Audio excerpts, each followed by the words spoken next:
everyone, welcome back to another video.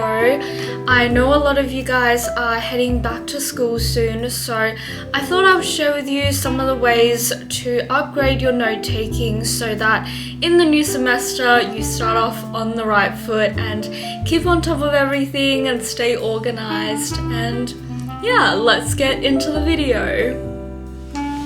Also, just remember, you don't have to buy everything at the start of the new school year, because then you just end up sometimes with things that you never use and forget about and buy a repeat the next year.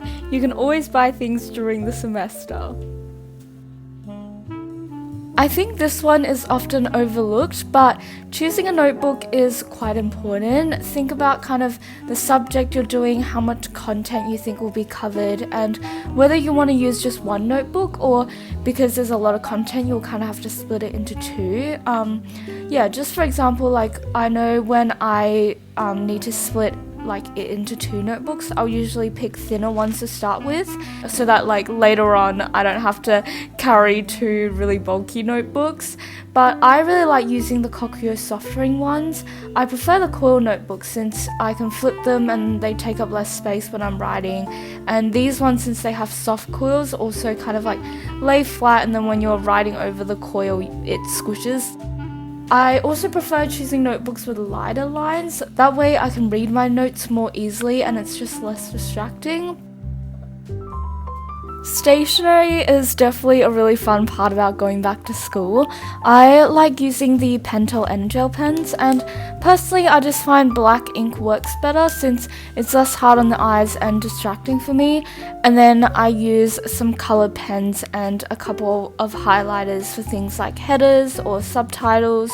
And to be honest, it's really fun to use different stationery items, but if you don't have them, you definitely don't need all of this stationery to write really good notes. You can definitely still write them with just a black pen and a colored pen, or a black pen and a highlighter, or if you wanted to, you could also just keep it all in the same colored pen as well. So if the PowerPoint slides or lecture notes are provided before the class, I like to write my notes before so that way when I am in the class, it acts like a little bit of revision and I'm not hearing about the concepts for the first time, so it's a little bit easier to understand.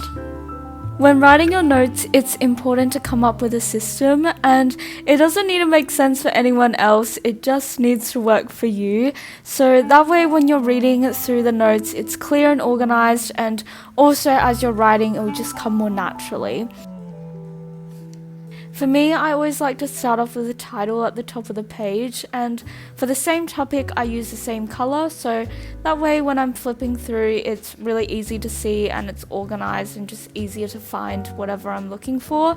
And yeah, the title should reflect the contents of the page, so for example it might be enzymes, and then for the subtitles below it might say something like types of enzymes, factors that influence enzyme reaction, etc. So as you can see here, I use dashes for new concepts and then dots for kind of any additional information or things that are related to that concept but aren't really a main point. And then I use EG for examples and kind of a little arrow, right angle arrow for notes to myself or information that's really important that I should look out for.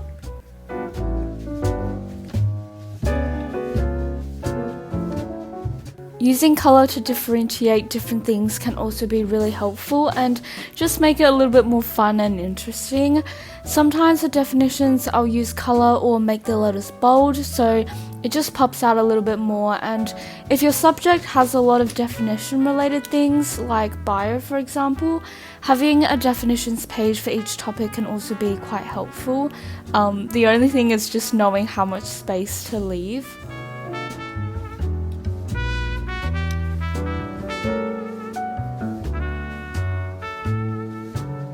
Another thing is when you're writing notes, try not to just copy down what is exactly written or said.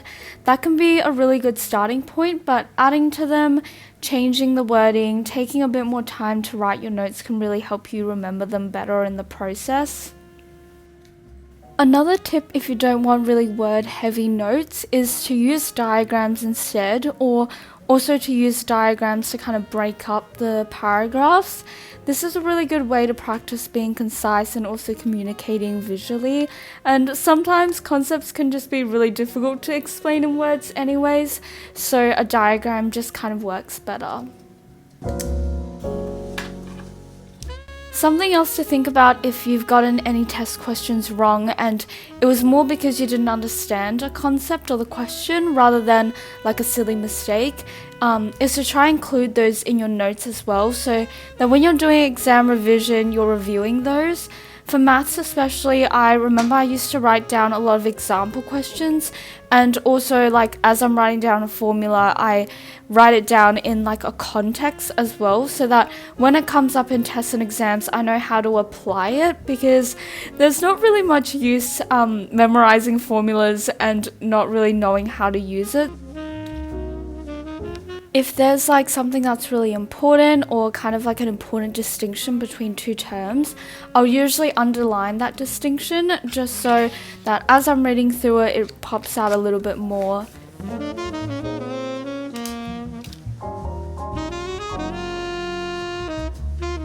If you realize you ran out of space or there's additional things you want to add, sticky notes are so helpful. I just stick them over my notes, and since they're removable, you can always take them off to read and then stick it back on again. I always keep some in my pencil case. I have a video actually of what I keep in my pencil case, so for those interested, I'll have that in the description below. But yeah, they can also be really helpful for writing examples. So like I talked about previously, including examples in your notes can really help you see kind of like better how to apply the things you've learned, or you could also use them to write down formulas or questions as well.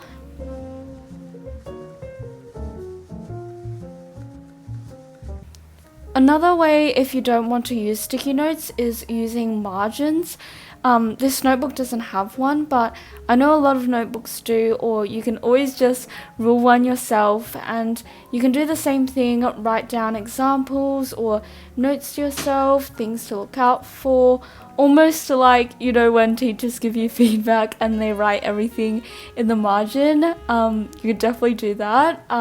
Or if you don't want to do that, you could also try the Cornell note-taking method, but like with the box at the bottom of the page that could summarize the information or add in really anything that's important.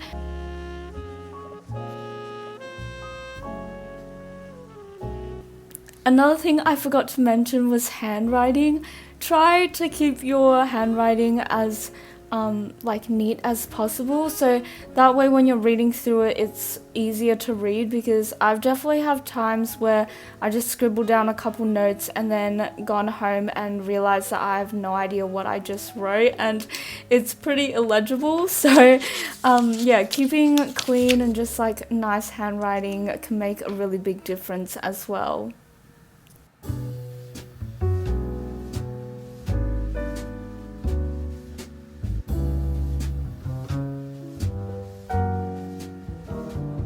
To be honest, note-taking really is just about finding what works for you. These are some of the things I do, but definitely adapt them or modify them to suit your learning style.